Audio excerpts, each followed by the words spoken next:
Blackout mystery still unsolved as the FBI is now joining the investigation into massive power outages in Moore County, North Carolina. Police say they were intentional, and the sheriff's office is saying that the two power substations were actually targeted with gunshots and extensively damaged on Saturday night. Schools are closed in the area right now, and officials have declared a state of emergency. And North Carolina's governor is set to hold a briefing later this hour. We will bring that to you live as soon as it gets started. In the meantime, let's bring in ABC News' Phil Lipof. He's been following this for us. So this happened Saturday, Phil. It's Monday afternoon. How are residents handling all of this?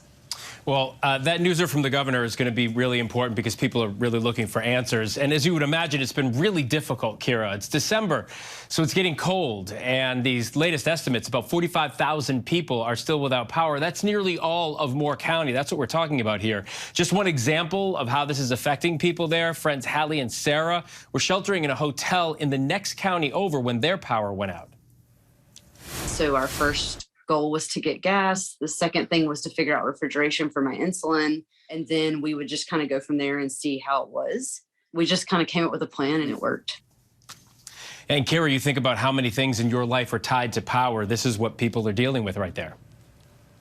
And I mean, just outside of that, I mean, just thinking of first responders and folks in hospitals and nursing homes, and the list goes on. All right, what more do we know about the investigation now that the FBI is involved? All right, well, obviously we're going to find out more at the news conference, but this morning we learned that Homeland Security Secretary Mayorkas has been briefed on this outage, and the DHS is actually working now with the FBI and state police on this investigation.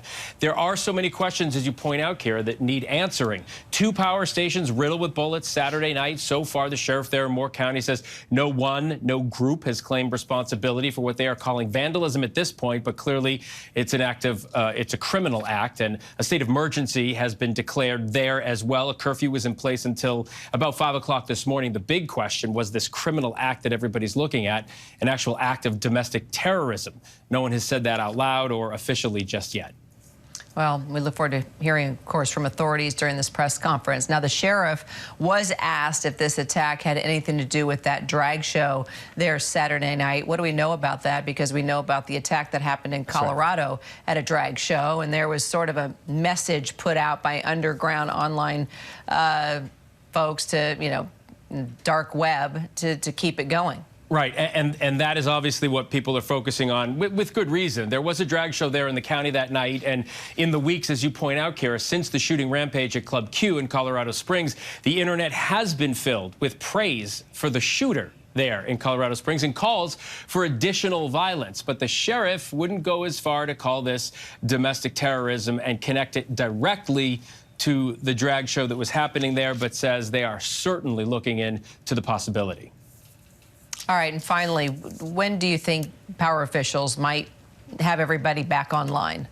That's the million-dollar question. It's what everybody wants to know, and it's tough. Duke Power officials say this will be a very complicated fix. It wasn't just a couple of bullet holes here and there. It knocked out power into the county. Okay. Residents should prepare for days without power. Principal Communication Manager of Duke Energy, Jeff Brooks, gave us this statement. He said, "We understand that it is December. The nights get cold, and being without power is very challenging at times. So we are with you, and we are going to continue working on this until we have everyone restored." And it can't come soon enough if you're there in December without power, Kira. I will stay on the story with you, Phil. Thanks so much.